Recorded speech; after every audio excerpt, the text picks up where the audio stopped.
Kenneth Walker for sure. Just too rich for me. I like it. That's the Cadbury egg, man. Just the Cadbury, it's an overload, right? Like it's a lot of sugar. That's a lot of sugar. Yeah. With Easter, you get more chocolate. That's the bottom line. That's a neg though. That's a neg. You want a greater variety. You want some Nerds ropes. You want some Sour Patch Kids. You want some watermelon Sour Patch Kids. You want Swedish Fish. You want chocolate. I'm just telling you. Let's move on to the segment. I'm concerned for both of your guys' in-depth knowledge on the potential candy available on these holidays. It's not a micro take, Dave. It's a macro take. I'm picturing like Davis going to these, local youth area, or local area youth football practices and going up to all the dads and be like, "Are you sure you really want your kid to be a running back?" Yeah. What?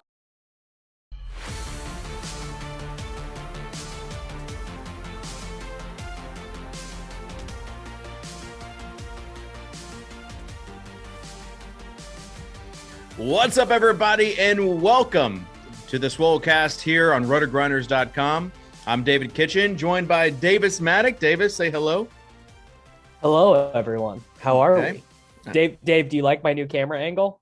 Yeah, I feel like I'm eye level with you, which, that's not been the case at all, ever in our relationship. So I do like it. Much better. We also have Peter Overzet on the show. Pete, how's it going?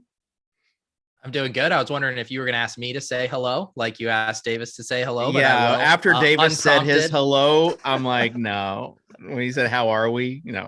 And then we have a special guest with us, Lord Reebs. Reebs, he ghosted us last week. JJ, he gave a lame excuse about his internet not working, dog eating his homework. But we somehow convinced Reebs to be with us today on the show. And Reebs, I just want to say thank you. Listen, I didn't ghost you guys. Somehow I got caught on a Gilligan's Island 3-hour Matt Kelly tour last week. Pete actually texted me, I believe, at 11:30 to see if I would come on the show. I didn't even get off that podcast until you guys were done recording. That's how long it was. So hopefully we don't go 3 hours, but, I always love to come chat with you guys anytime I get a chance to. No, we're going to go 3 hours. I might eat a little bit on the show, though. This is legit Mediterranean bowl that was just brought to me. Are you pumping Kyle Cannon's bags right now? Is that Kava? No, this is some other Mediterranean place. I don't know. This is a lamb bowl, but we have this awesome assistant who we just used to get just barbecue every week. It was just dudes in here. Now we've got this awesome assistant named Danielle. She ships t-shirts. She brings in cultured food every week for us. It's I cannot sing her praises enough. So shout out to Danielle out there. I might have a few bites just because I'm starving and I've been working really hard today, meetings all day today. Oh yeah. Yeah, Davis, I asked Dan. Dan Bach is in the office. I have been having meetings. You know what? Let's look. If you want to bring Dan in, and we can ask him to check your hourly itinerary, what you submit. Then he's been on the meetings with me. So anyway, yeah, no, an all hands meeting. I heard Better Collective just bought Footbin, which I was telling Alex, Fear My Turtle, I was telling him that was my dream job to run Footbin. So, I mean, Davis, all you got to do, that I'm the guy that makes things happen here. Yeah, so, everyone knows that. Everyone knows. Everyone knows that you're the CEO of RotoGrinders. No doubt about it. Tuttle wanted a job. What'd I do? Got him a job. Fear My Turtle and Sean wanted on board. I said, let me talk to some people. We made it happen. So Davis, if you want to run Footbin, I'll run it to the top of the chain and see what we come back with. So you rented it to yourself? Yeah, I thought you were. No, there's a few rungs above me. But, okay. Davis, if you could send me your resume, that would be awesome. What qualifies you to run a major site that gets a ton of traffic? I've probably spent $17,000 on FIFA Ultimate Team in my lifetime. If I had to put a number on it, that'd be my guess. It's like me in Clash of Clans. All right, let's start. We're gonna talk about running backs in this draft class. Not fun. Let's start though with another running back and some breaking news. Deebo Samuel, Reebs. What's happening right now? I mean, I guess I mean, I don't really know. I'm not in Deebo Samuel's camp, but underneath the hood, I mean, I would say that he really wants to be paid like a lot of these wide receivers have been paid this offseason. He's in the final year of his rookie contract. No fifth-year option is available to him because he was a second-round pick. So I think that the 49ers maybe, want to keep him in the similar role that he had the back half of last year. Deebo kind of probably wants to be paid like a wide receiver. And who knows, like on the behind the scenes, like what's going on, internally with the 49ers, how do people feel about this transition to Trey Lance? How do the people that were in the building last year feel about Trey Lance? And his ability to play the NFL quarterback. Oh man, what if this is really Deebo just being like, I don't want to fucking catch passes from this guy? I mean, last year it was a very small sample, but he had 23 targets from Trey Lance and 10 were catchable. Not great. That's not how I wanted that sentence to go. I really wanted that sentence to be 23 targets was like a 35% target share, and the 10 catchable targets was the roller coaster down. Obviously, Lance had like a microscopic sample last year, but Deebo 43% success rate targeted from Lance, 68% from Garoppolo, and I wonder if internally we've heard nothing positive about Trey Lance at all. Not one thing. No. So who knows? But it is a positive for Deebo, I think overall. Like people forget, like he's an actual like good wide receiver. First, I mean, all of his wide receiver metrics stand out, and it's not just yak ability too. We saw him fully function as an alpha wide receiver the front half of last year. He averaged 10 targets per game over the first 8 games of the season, at a 31% team target share. He's averaged over 2 yards per route run over his entire career. Anytime he's played, got an extended run and been able to stay on the field, he's been absolutely awesome for fantasy football. He's had 29 career games where he's played just 2/3 the snaps in the offense. And in those games, he's averaged 18 PPR points per game and has had single-digit PPR points in just 4 of those games. So he is an actually good wide receiver, too. People forget just that the necessity that was placed upon his situation last year kind of drove him into unique usage. And I don't know if he really wants to be in that role, right? Like, who wants to have that many like touches as a wide receiver? He doesn't want to get tackled, and he doesn't want to get paid like a running back. Get paid by a running back, yeah. Like this offseason has been the craziest offseason that we've ever had, right? And then like a lot of it has to do with wide receivers. Like, do you think they're being divas, or like this, they're just trying to capitalize on what they have? Because AJ Brown, same exact situation as Deebo, doesn't have a 5th-year option because he's a 2nd-round pick. He just needs to step away from Twitter for a little bit because of all the drama involved there. But Reek, like, what are some other situations that cause this to be a crazy offseason, Peter? Devontae Adams. Well, it all goes back 2 years ago. DeAndre Hopkins 2 years ago set the market basically from his fallout with Bill O'Brien and, getting traded to the Cardinals. And Devontae Adams has since chased that money for 2 years. The annual, it's not like Hopkins was actually, getting, $26 million per year. It was the average. By the time of that money comes to the end, he probably won't get it. But that was where the market was. People keep thinking it was, necessarily Adams. Hopkins was the one that set this a couple years ago. And everyone has kind of just started to snowball in this year, this offseason. It's all been wide receiver stuff. And it's not going to stop because you have McLaurin. Deontay Johnson is another 2nd-rounder from that 2019 class. None of those guys have 5th-year options. They're all looking to cash in this final year where they're not making a lot of money. Good for them.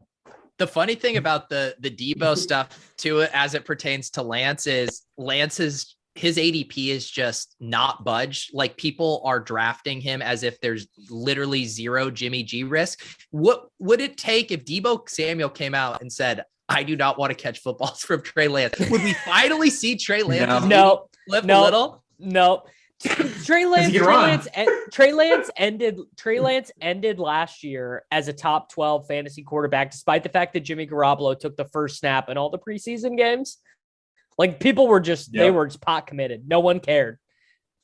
He can run, and he's such a good runner that like people still won't like fully cave, and people will fully buy into anything Kyle Shanahan led, right, to coax the most ability out of him, even without Deebo Samuel, because they'll still have Kittle, they'll still have Ayuk. You assume if they do trade Deebo Samuel, they are getting premium capital in return for him to add another guy too. So I mean, I don't think people are really going to fall off the ledge on him either.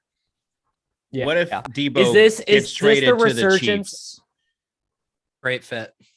Great fit, Chiefs. They won't. They won't do that. That's not happening. But the Jets are probably the most likely team to have the capital and the cap space for it, and they have the San Francisco connection with Mike LaFleur and Robert Saleh. But is this the resurgence of Trey Sermon stonks? Does Trey Sermon now actually have a viable chance to be a thing? Because it's just him and Elijah Mitchell left. I don't believe they have tendered Jeff Wilson. I don't think he's on. They did. He signed for 1 year. All right. Well, then never mind. It's not. They're going to add a guy too for sure. Oh, they're taking Damian Pierce in the 4th round or whatever. Yeah, no doubt. Pierce Strong, Rashad White, one of these guys. No, but they're gonna like trade a future second to move up 4 spots to grab him too. Yes. Like we had to get our guy. Yeah. Why isn't Joe Williams in the USFL? Oh my God, Joe Williams. Never forget. How were the USFL I literally streets, never will. Peter? Probably from the worst. A DFS perspective, just a stone cold disaster. Probably like what happened? Like, let people know that maybe we're not in the DFS streets for USFL. Like, what transpired? So Give it too long didn't read. Yeah, you get too long didn't read. Okay, number one, they accidentally sent out way too many free tickets, and by way too many, I mean 20,000 plus free tickets. So the contest filled on Friday afternoon, and a lot of people who actually wanted to register and put in a bunch of entries weren't even able to get in. They were shut out. So the contest was comprised of literally 20,000 plus people who had one entry. Two, on top of it, then when the contest locked for the 4-game slate on Saturday, instead of just showing the ownership percentages for who was active in that Saturday night game, they flipped over the percentages for the entire contest. So you could go through any person's lineup and see their entire full lineup and this full roster percentages. Then their live scoring wasn't working. They didn't have a defensive scoring like figured out for 3 quarters. And then the games got postponed and they were debating whether to include that as part of the main slate or not. And I think Levitan ended up bowling them into keeping it still on the main slate. So it was just an absolute disaster. And you forgot the worst part of it, which is that there's only one good team in the league, and most of the other teams just wanted to run the ball. I heard a lot of handoffs were taking place. I saw the meme. Some team ran the ball 24 straight times. The New Jersey team ran the ball 20. Yeah. Yeah. You guys watched all this stuff too, right? I assume. Oh God. I did not watch. I did not watch all of it. I did watch some of it. I did not watch all of it. I couldn't do it. Who are the quarterbacks in this league? They have to be ass. They're the Tiamo, Shea Patterson. And then Tiamo is on the only good team. The Tampa Bay Bandits are like the only good team. Well, the other thing that's going to be just such a massive headache is most of the teams were employing some kind of committee. You know, it was like Brian Scott and Tiamo were a couple of the only ones who played 100%. 6 of the 8 teams had at least 2 players with 4 or more passing attempts. And the other tilting thing, and this was fairly predictable, I think, but most teams had no clear hierarchy for wide receiver targets. It was just like totally random relative to what we expected from before. I think 3 guys maybe have a target share above 35%, but every team, just due to the structure of the contracts and stuff, really only has 2 running backs. And because all these teams want to run so much, it actually means that it sets up for these super boring DFS slates where you're rostering 3 running backs, maybe 2 guys from the same team, and just hoping for like 1-yard rushing touchdowns. So not great in general, not a great DFS product. Unfortunately. Yeah. I think that all of these spring leagues really miss out on one key element, which is you have to change the rules or incentivize passing, or it's got to be exciting defense. Yeah, it's got to be exciting. No one wants to see 24 straight 3-yard rushing plays. Yeah, that's bad. Were people at these games? Like, did people go to these things? On Saturday they did, but then it was Sunday. It was Easter and it was raining, and there was nobody there. Yeah, and the other thing is all of these games are played in a central location, so it's like you literally had to be in the city of Birmingham, Alabama to go. Like, it's not like, oh, it's a day out in Tampa Bay or whatever. Like, let's just go do this, drink some cheap beer, whatever. So the people all went on Saturday, and it's not like it's, Birmingham is double fines. Yeah. It's like, I'm not spending my whole weekend going to USFL football games. So it seemed poorly thought out in that regard. All right. Running back in this year's class. Also, it seemed pretty bad. We're going to get to those in a second. If you would go ahead and like the video, subscribe. Appreciate the people that left comments, like our old pal Zach Duke, OG Mans fan, Jordan, Nick Bird. Willis is awesome, super fan there. Hey Willis, message me. I'm going to get you a t-shirt. I'm going to get you a Swolecast t-shirt. Yeah. Willis is the GOAT commenter. He is. He never leaves a show without a comment. We appreciate you, Willis. So, Peter, I want to take just 30 seconds and you let the people know about the Moonbirds. Oh wow! What? This is a Trojan horse for you to talk about Moonbirds. It's not. It is. It's not. Okay. If you wanted to lead into that, you can. But I think it's. I'm shocked. I'm stunned. You had a single entry into the whitelist. How many people signed up for the whitelist? I know the chance ended up being you had about a 25% chance to get one. So I think they had like 8,000. So whatever that math ends up being. And then you got one. You paid 2.5 ETH, which a lot of money. Yeah, you paid like 7,500 for a pixelated Moonbird. Correct. And then what happened? Like, take us through this process. Yeah, that was, I think, Friday, and it felt like a pretty safe mint. I think most people thought it was going to be like 2.5 ETH. Yeah, it's safe. Well, people were like, oh yeah, this will be 5 ETH, 6 ETH. You'll double your money on this. I was like, all right, this sounds nice. I'll go for it. And the floor now is 21 ETH, and it's just been a rocket ship over the weekend. Easter, it was absolutely pumping.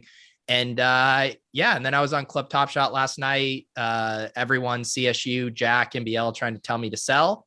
And I'm just sitting here with my bird chilling in my nest. Yeah. I'm telling you also to sell and just get like 20, 30 Mooncats and just become a legend. You would become a legend. Sunday was my anniversary. No, I think you should just it's a really good time to buy Top Shots right now. I think I've heard. Yeah.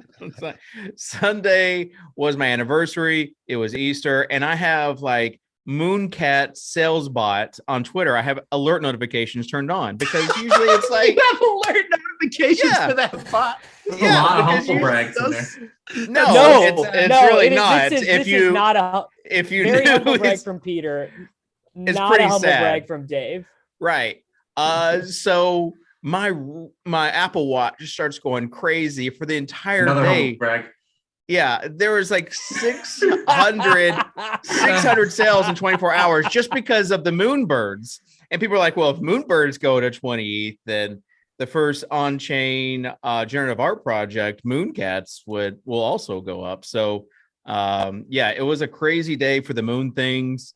And I can only hope for just continual rocket ship emoji upwards. Appreciate everyone who checked in on me during those crazy times. All right. Enough about historical projects that you want to invest in. Let's move on to running backs that you want to invest in. Nice segue, Dave. Thank you. Reebs, you have to pick one. You have to pick one regardless of where they end up. Who is it? Because there are a few options, right? I mean, there's two options. So it's basically two and then wide open. But I mean, I would pick Breece Hall. I mean, he doesn't do anything like the individual component of Breece Hall's game isn't the best. Like, there's someone better in this draft class than him probably at it. But the whole package together he's the best all around running back in this class. I mean, he's the second youngest running back in this class. He's only going to be a 21-year-old rookie. He's got 3 years of elite production. He's got 3 years of catching the football out of the backfield production. He's got 20 or more catches since last 3 seasons. He's also got the size. He's 217 pounds, and he's got kind of like the physical profile. There's really no like real red flags with him. So, I mean, I'm just not going to really overthink it. Whereas like Kenneth Walker maybe has like a blemish or two, and just stick with Breece Hall at the top. Yeah. Davis, why are people ranking Kenneth Walker over Breece Hall? Opium. Boredom. Bored. Yeah, it's where like I was just talking to Hayden Winks before we got on, and I was like, yeah, Rich and I just spent like 7 minutes talking about Greg Dulcich on Monday. So we're about ready. We're about done. We're about done doing the prospect thing. Like we're now at the point where people are just arguing and watching Khalil Shakir film. It's like enough already. Like just do the draft. Like just get it over with. What has happened? The contentious one is Spiller. Spiller is the one who is contentious, where some people are just, they love this guy, and there's just from an analytical perspective, not that much to love about him. So the answer to what has happened to running backs is that premium athletes are playing other positions so that they can earn more money in the National Football League. Is that your macro take? Wouldn't that take multiple years? You know, because that would have to start at like someone like the last youth year, level like, and the yeah. shot. I could see that happening long term, but I feel like that would take like 10 years to really play out. It's like when my grandpa used to tell me that I should become a long snapper because it's much easier to get into the NFL. They don't have as many long snappers. Yeah, I also weren't seeing I don't buy it either, though. I don't buy it either, just because from the monetary stance would seem to make sense. But like people that play sports like want to be good at sports, and no one gets to touch the football more than running backs and the quarterback. And I think like, playing running back for people is like genuinely fun.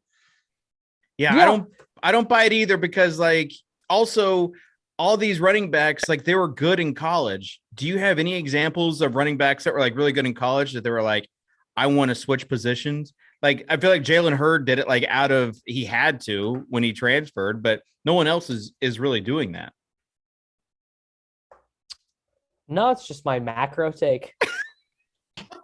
It's not a micro take, Dave. It's a macro take. Maybe read a book and look at the definition of those words. I'm picturing like Davis going to these, local youth area, or local area youth football practices and going up to all the dads and be like, "Are you sure you really want your kid to be a running back?" Yeah. Why don't you tell him to slim up a little bit and learn to play cornerback? Yeah. All these NFL franchises want these big cornerbacks now. Yeah.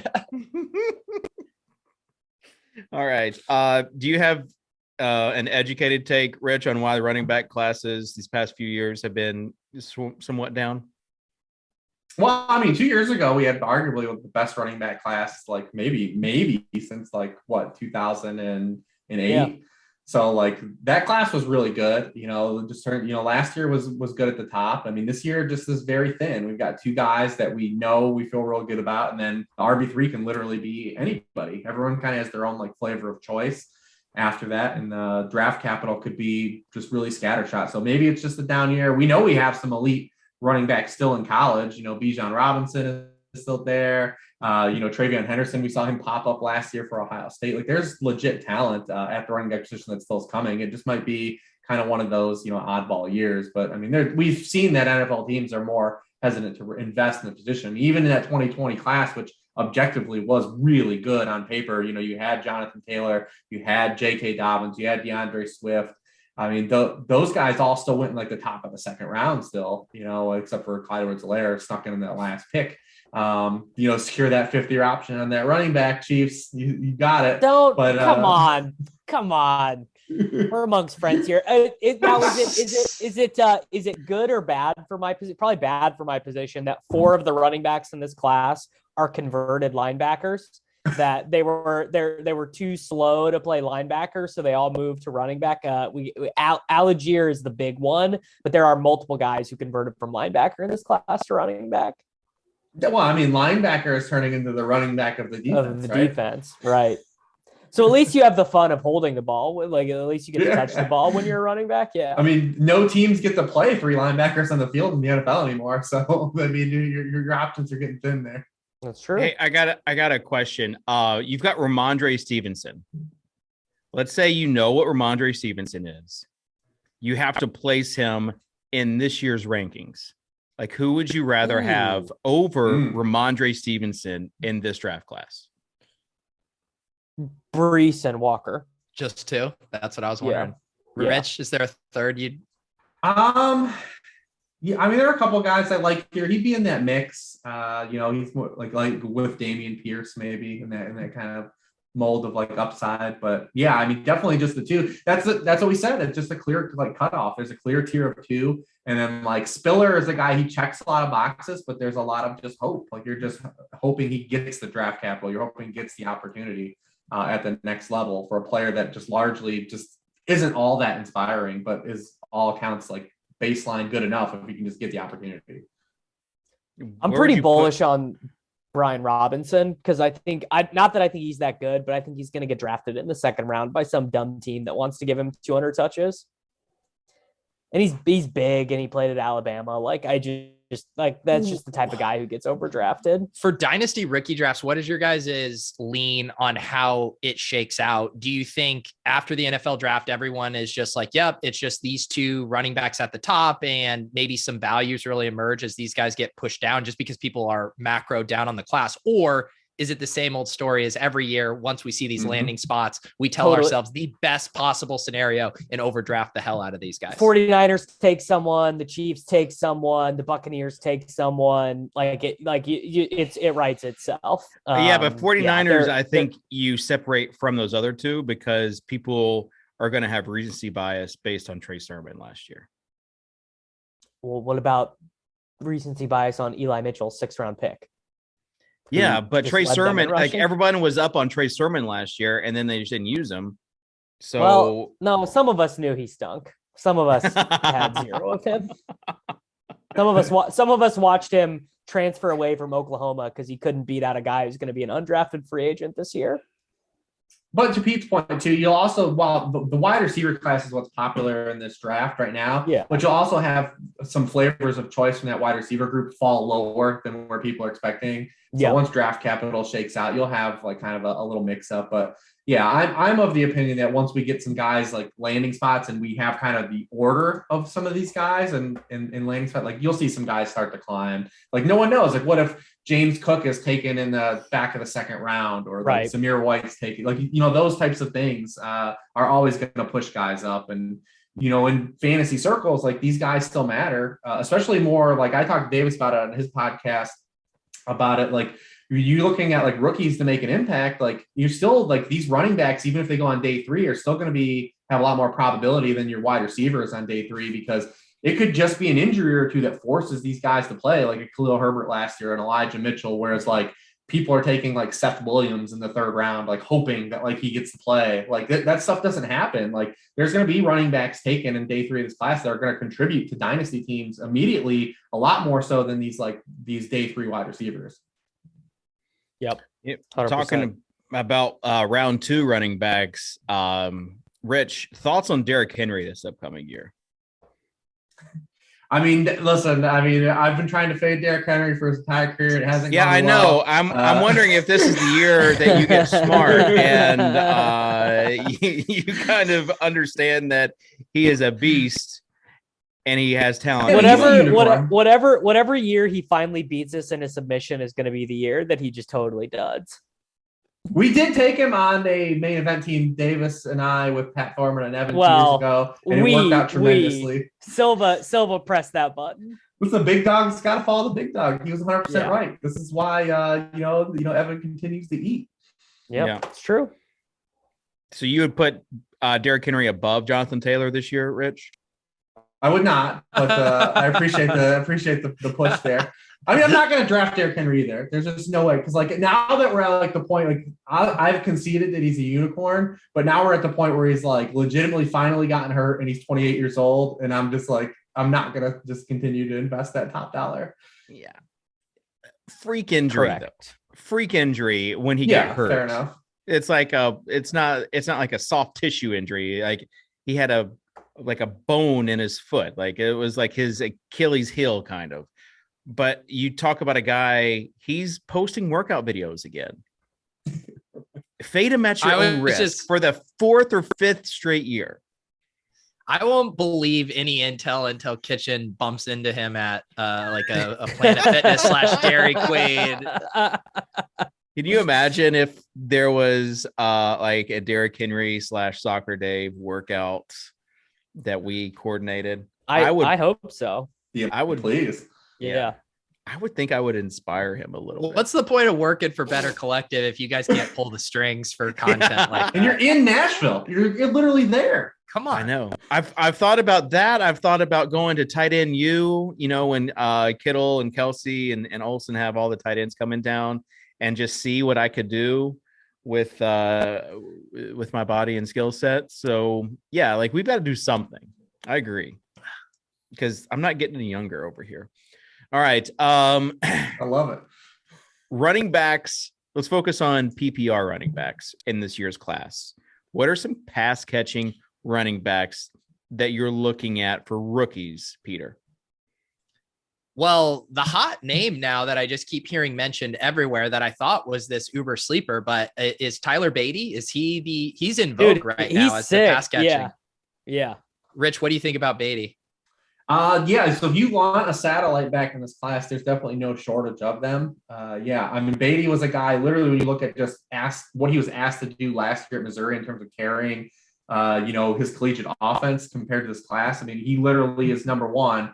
He was second in this class in percent of team carries. He was second in receptions among running backs. He was first in total yards from scrimmage, and he also had 43% of Missouri touchdowns, which was second in this class. The only thing, like you said, is when it translates to the NFL, I mean, you have a guy that is 195 pounds, right? And does he get that workload in the NFL? We've seen that just teams in the NFL are just so reluctant to give these guys touches unless it's completely hell-bent out of necessity. I mean, even Austin Eckler, it took him 5 years to get to the point where he is now. So, I mean, that's what we have, like with Beatty and Kyron Williams and, who's the other kid from Iowa down there that is Tyler Goodson. Those guys are all kind of in that same bucket where they have intriguing profiles as pass catchers, but they just get enough like NFL touches, immediately out of the box, or just an NFL coaching staff just archetype them right away.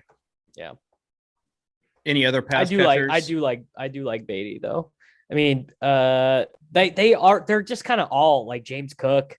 They just kind of are all of that archetype, really.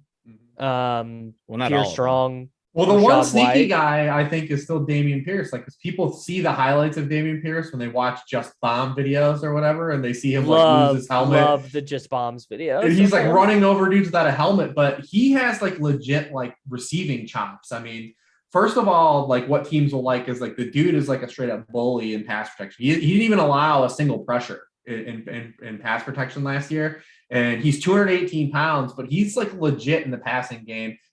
He was third in this class in yards per route run amongst running backs. He's got really good hands. And then he comes to all like the peripheral rushing stuff. I just don't know what the hell Dan Mullen was doing in Florida last year. This kid just didn't play, but anytime he touched the football, he was like completely electric. And like maybe he's like Alvin Kamara-ish, where just like he was on a donkey coaching staff that didn't know how to use him. I mean, they did the same thing to Kadarius Toney. Yeah, so I mean, he's like he's a 218 pound guy, but he's really good in the passing game. Yeah, Tony had some discipline issues as well, but that's also why Mullen's not there in Florida anymore. Staying in the SEC though, this guy, they called him Zeus, right? He never really realized his full potential at Georgia because of injuries, Zamir White, but he's a pretty stout guy, right? Like he's like a touchdown. He's more of a half point PPR guy is what I'm thinking. More of a FanDuel type play. Peter? I don't know a lot about Zamir White other than I've been taking him a lot in drafts with my thesis being I just want to load up on these cheap rookie running backs. So yeah, I'll defer to Rich on the Zamir White measurables. Well, he was an elite 5-star prospect, but he's had too many ACL injuries in college already before getting to the NFL. So I don't know how much that hurts him, but you saw him kind of get back to full strength, like a combine level. All his workout stuff really helped him out. But he's also, like Dave said, you look at his career at Georgia was always playing with another guy that caught the football out of the backfield. And this past year with James Cook as well. So is that something that carries over the NFL? Can he catch the football more? We don't know. But yeah, he might be more of like a 2-down type of guy where you need those big plays from. And interesting about him is even playing at Georgia, like the splash play runs really weren't there for him. I mean, he had one of the highest rates of yards before contact of any running back in this class, but then just didn't have a lot of explosive runs. And that's just, I wonder if teams look at that in unison with the knee injuries he's had and just wonder if it's just like that player that was recruited at that 5-star caliber just like doesn't really exist anymore. So we'll have to see where the capital goes. All right, before we I kind of like him because I just view him as a guy that if a team did take him, that's probably them telling us that he can serve in a role that's like useful for fantasy for us. Here's a question for you guys. So outside of the top 2 running backs, obviously all we really care about is volume. Do these guys get a crack at a starting role? Who are the players maybe in the Ramondre Stevenson mold that are just, you're so excited about their talent, their physicality, their explosiveness that you think they might be able to transcend even a loaded depth chart? Oh, I'm none of them for me, but there's not a Zach Zenner is sort of what I'm saying. But Brian Robinson, Zach Zenner. He actually came from the same school.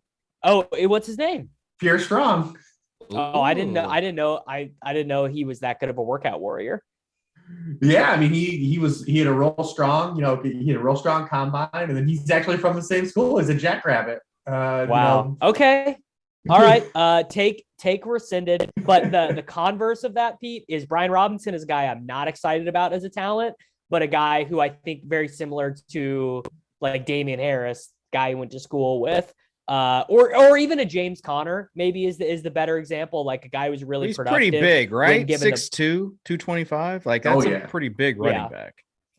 Which is like it's like the opposite of the Davis Mattek brand. Like he's not an exciting player, but I just very strongly feel at one point in his career he's getting 250 touches. Let's say Tyler Algier lands in a good spot. Would you be interested in him? People really like that guy. I don't so much. Well, he didn't have like a great combine as far as like measurables, right? But he is also like a tank. I mean, he is just let's see, he's 5'11", 221. So went to BYU. Rich, do you like Algier? JJ likes him. I mean, not so much on the surface, but like we said, you might not like these guys. These guys still like the Algiers of the world, the Jerome Fords of the world, the Hassan Haskins of the world.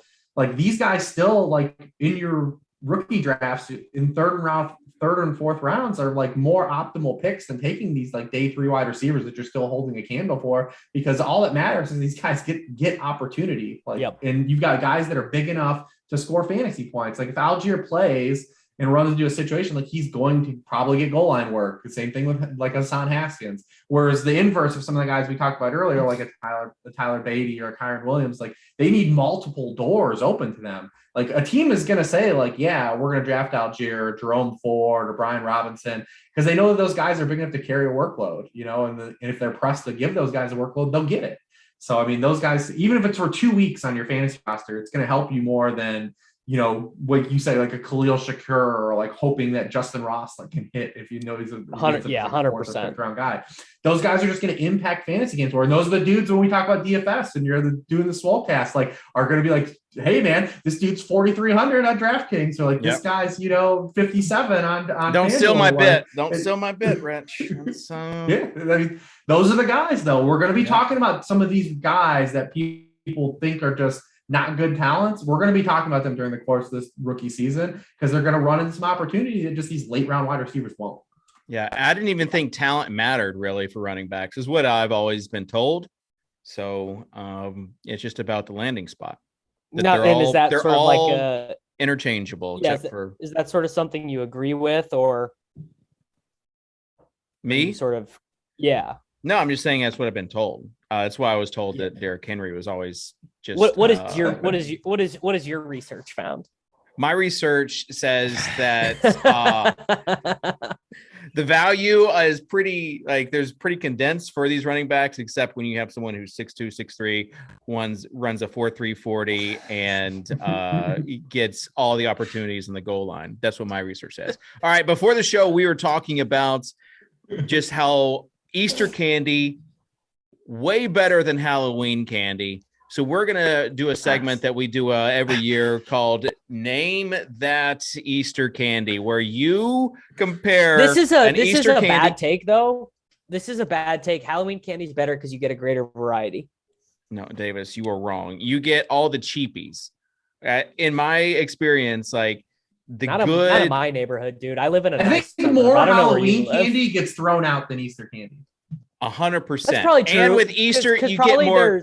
With Easter, you get more chocolate. That's the bottom line. That's a neg though. That's a neg. You want a greater variety. You want some Nerds ropes. You want some Sour Patch Kids. You want some watermelon Sour Patch Kids. You want Swedish Fish. You want chocolate. I'm just telling you, all of it, with Halloween, you get like tons of like Jolly Ranchers, like the stuff that just you're throwing away, like the basic candy. Anyways, let's move on. Jolly to Ranchers segment. are good, I'm concerned for both of your guys' in-depth knowledge on the potential candy available on these holidays.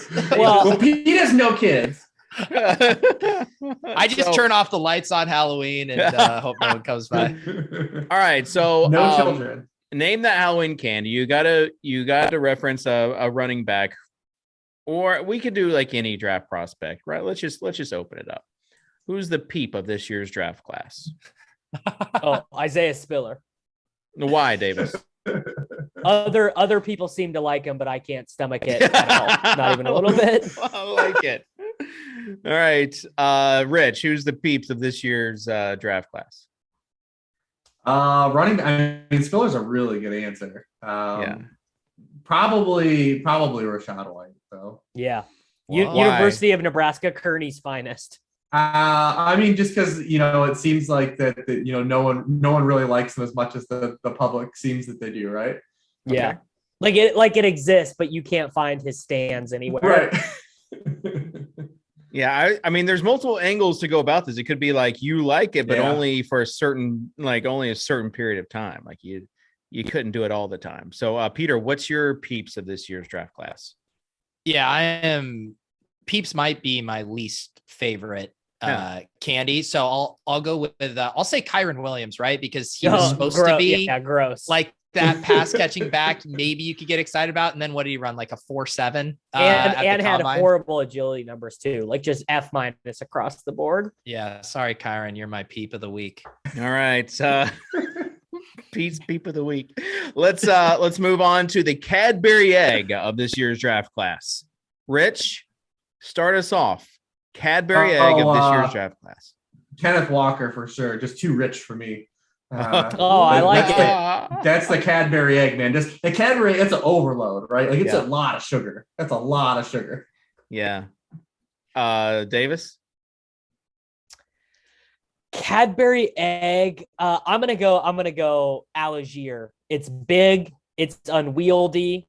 You're creamy on the inside. Your 57-year-old uncle is really into it because it reminds him of when he was younger, but it doesn't have really any appeal to me. Okay. Peter?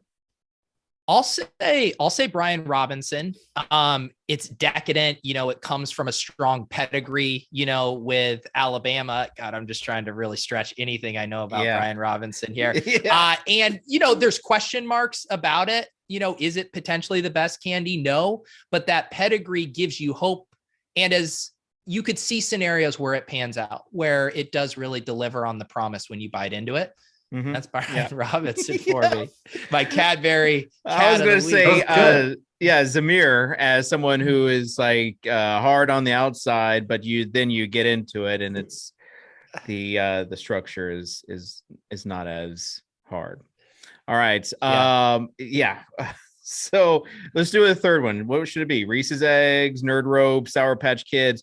Ooh, there was a Nerd Jelly Bean that was pretty good that I had. Or a Nerd Starburst jelly beans are elite, I think. Oh, yeah. Right. Okay. Yeah. So let's do the jelly beans. And you can even name a particular type of flavored jelly bean if you'd like. Davis, start us off.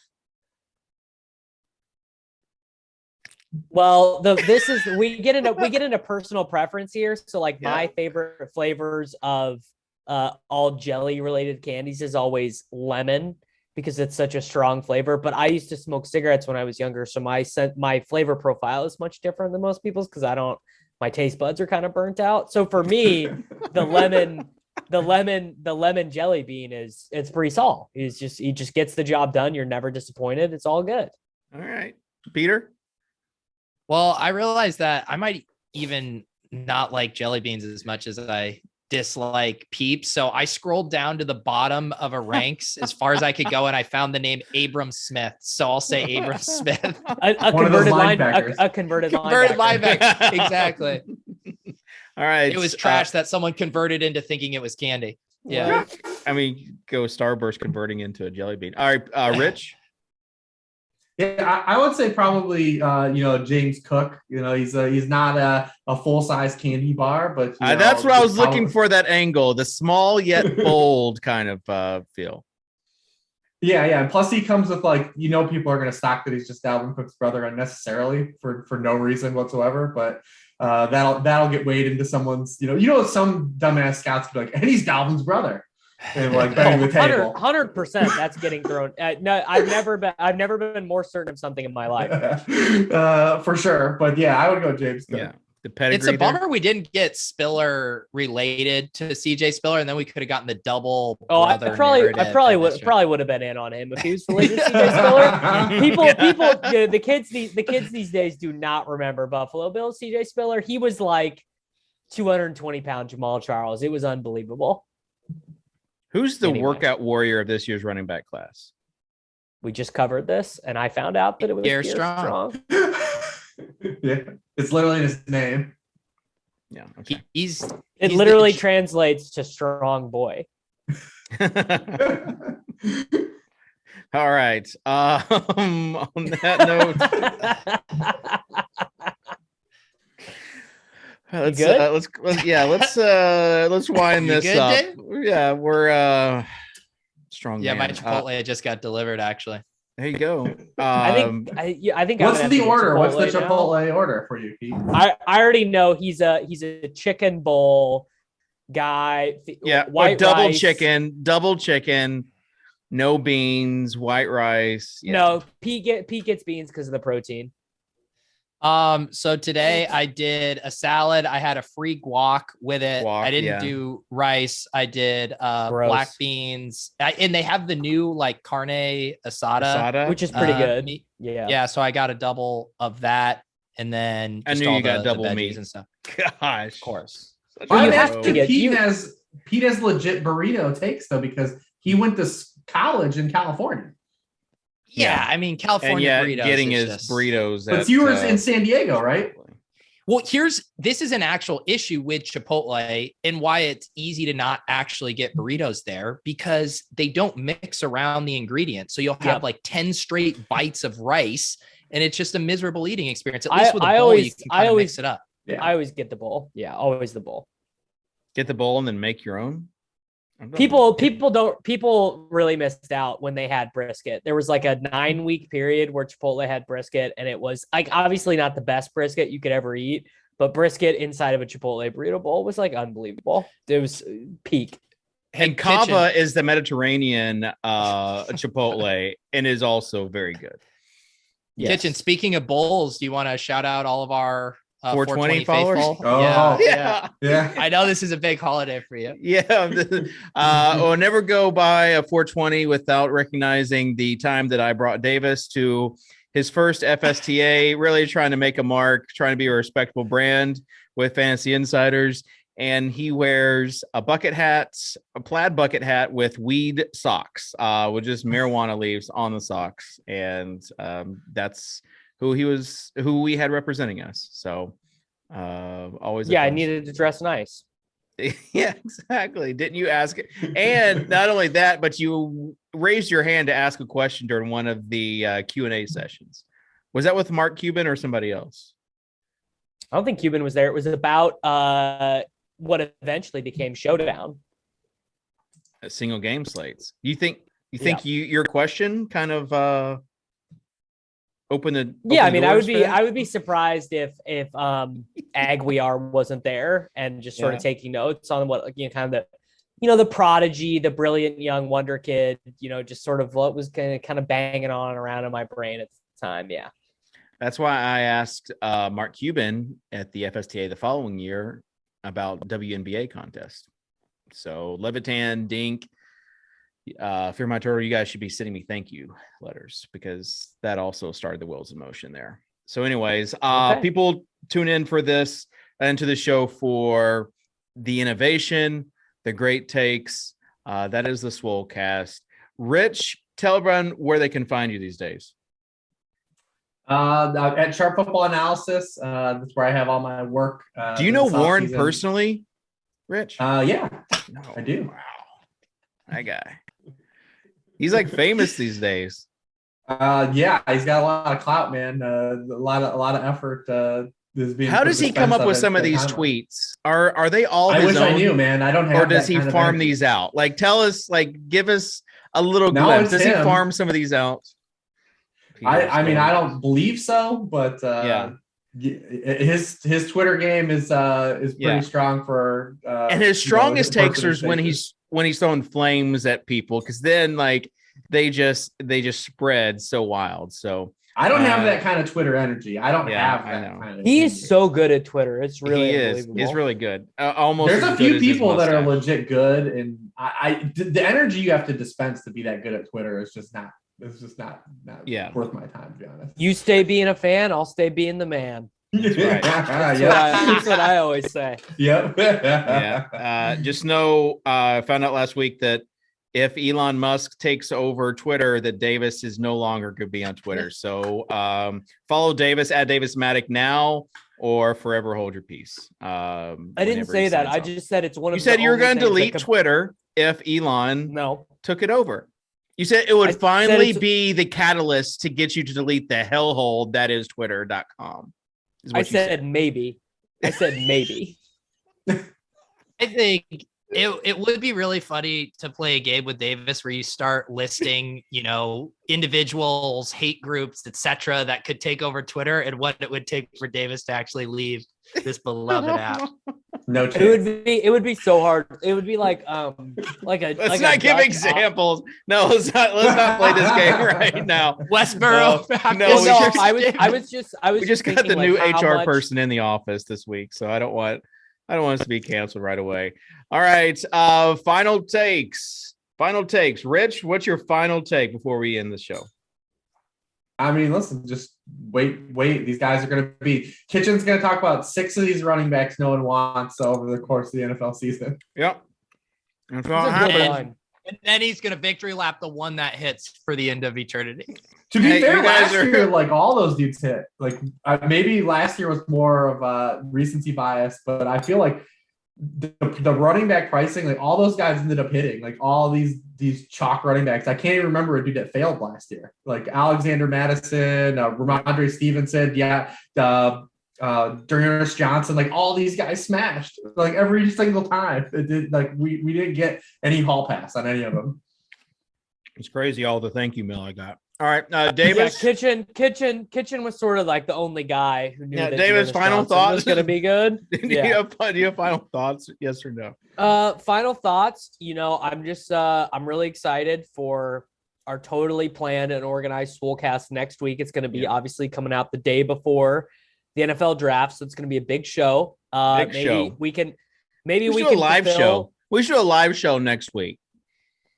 Maybe we can fulfill Dan Bach's request of props for the NFL draft. That would make him pretty happy. So I'm pretty excited. Top 10 prop bets for the NFL draft.